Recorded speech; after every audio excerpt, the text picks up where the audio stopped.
G'day brewers, I'm pretty excited. A package has just arrived at the brew house.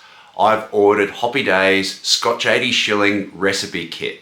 This is an award-winning kit, so I'm pretty excited. We've got high expectations. Let's unbox and have a look.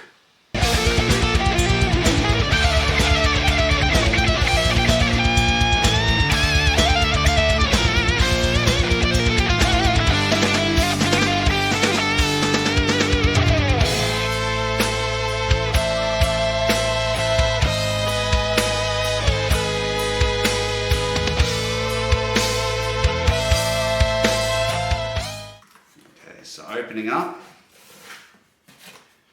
we've got a recipe to follow, which will be helpful on brew day. 50 grams of EKG hops. We'll use most of them in the recipe. 50 grams of Styrene Goldings hops. We won't use even half of them, so we'll have a few left over for other brews. And of course, we've got our grain. It's not milled yet, but ready to be milled, all packed in one convenient package.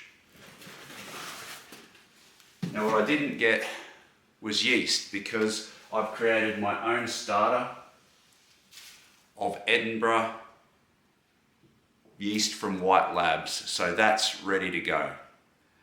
So now we've got all our ingredients ready to go. Let's discuss the recipe design with some help from Steve from Hoppy Days. For our base malt, we're going to add 3.6 kilos of Simpson's Golden Promise, and I'll let Steve explain what that'll bring to the finished beer. Golden Promise, one of my personal favourites. So this is out of the UK, traditionally a Scottish malt, and we use it in our award-winning Scotch 80 shilling export ale. So a little bit dark in colour, we're talking 6 EBC, not much difference, but it does make a huge difference in the product. Have a chew on that one. So in Scottish beers in particular, you want a caramel nutty biscuit coming through, and that's what this base malt does. It gives you some of that residual sweetness up front, and then we're blending other darker malts, crystal malts, to give it that complexity. Only Canadian malt, so honey malt, toasty, which is... Which malt is that? Gambrinus. Okay. So this is in our Scotch ale recipe. As the name says, honey. So we're getting those flavours and nice toasty, little bit of sweetness out of it. We're not going too over the top. Yeah. Colour-wise, we're talking 50 EBC, so that's a big step up in colour. Mm-hmm.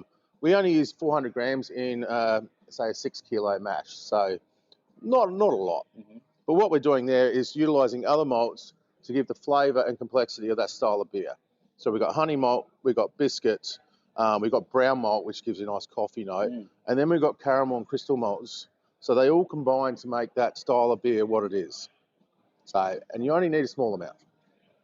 And the malt bill is rounded out with 50 grams of Eclipse wheat, which will add a bit of colour to the brew without an excessive amount of roast.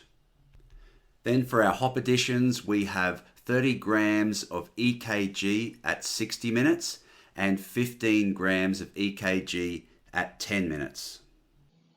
East Kent Goldings, obviously from Kent in England. So biggest English hop by far. What this brings to the table is quite a low alpha level, so we're talking 5 to 6% acids in there. So the acids obviously is a component of the hop flower. These are pelletized into little pellets, and the interesting thing is these are quite small. Yeah, they all look similar usually, don't they? It's not like the malt where we see a big Colour-wise, yes, but these are still quite hard, but do crumble. So what you want in your brew, you want this to pretty much turn into nothing. So it sits at the bottom of your kettle at the end of your brew, and then you're discarding that. Yeah. It's not going through into your final product. So we get earthy, some people get floral. It brings through something different, what you smell as a hop pellet to what's in your beer. But strong notes from this are mandarin, tangerine, especially if you're adding it later in your kettle, which is quite unique. In an English beer, you want what we call an ester. So whether that be some sort of fruit, pear, apple, or mandarin, tangerine, whatever it be. And that's what this brings. And 20 grams of Styron Goldings added to a hop stand will add some subtle earthy, floral, and perhaps even herbal notes to the finished product. For my yeast, I'm going to create a starter of White Labs Edinburgh Scottish Ale yeast, and I'll ferment at the suggested 18 degrees Celsius, which is on the lower suggested temperature range for this yeast. According to the manufacturer, this yeast produces pear and melon esters which work well with the hop and malt notes of British beers. Alright then, let's brew some beer.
What do you think? How you rate it? We won't do the accents, right? You can if you want. I can smell it from here. Take it away.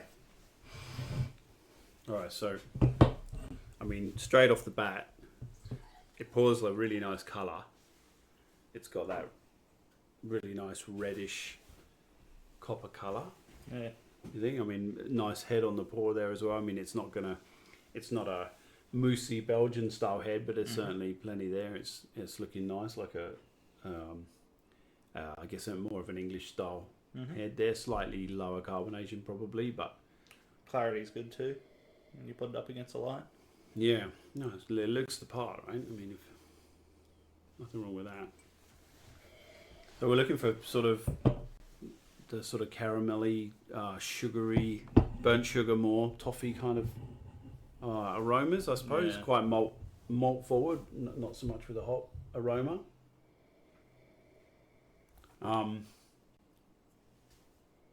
You might expect a few esters there. Sort of apples and pears, that sort of thing. English style esters, but you picking up much of that? There's definitely that caramel Yeah, I'd agree with that. toffee Caramel there. That's and really toffee. nice, really coming through.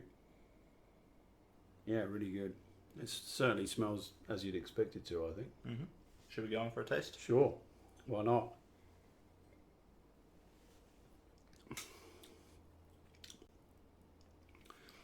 So moderate carbonation. Yeah. The flavors definitely match what we were smelling too. Yeah, the sweetness. It's not sweet as such, is it? As you say, it's malt forward, and obviously you get that slightly sweeter caramel Yeah. malt coming through. But it's not cloying. It's sort of it's well attenuated, so it doesn't sort of hang around too long. You're not still sort of swallowing it. Yeah. 5 minutes later, it's quite clean. Definitely go back for another sip almost straight away. It's got good. I mean, there's bitterness there supporting the malt. It's not overpowering. It's not. You wouldn't call it a bitter beer. No, definitely.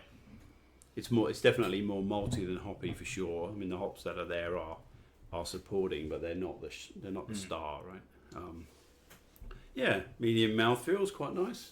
I think if I ordered it in a pub, and I'd probably have another. Yeah. How do you think it fits the style in terms of? In terms of what we were just reading in the BJCP guidelines, I'd say it's pretty close to what fit. we were reading. Yeah, I think it would do quite well. Yeah, no, I would probably have another. As you were saying beforehand, off camera, it's a pretty forgiving style. Like there's a pretty broad range there, but it definitely meets what's on the sheet. Yeah, definitely. No, I think it's good. Very good. Cool. What are you going to score it? Out of 50? Look, I mean, it would be up around. It'd be in that 40 range. Yeah. It'd be right up there. I think it's a really good example. Without going through line by line, I'm not sure where I would really pick the faults. It's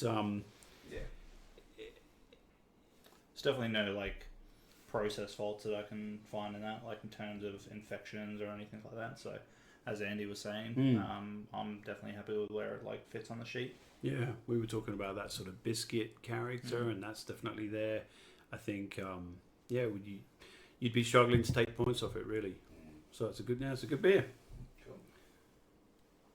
I mean, I personally think this is all a ruse to get us on camera to say that. So that way when we do score it. 12. If you've enjoyed this video and would like to give the Scotch 80 recipe a go yourself, then I'll drop a link down in the description below to the recipe online, and also the Hoppy Days recipe kit if you choose to order it from there. Also, don't forget to like, subscribe, and flick that notification bell so that you can see more content just like this. And if you enjoyed Steve's explanation of what the different malts bring to this beer, check out this video in which Steve goes through those malts and others so that you can understand how different grains impact your home brew. Keep brewing.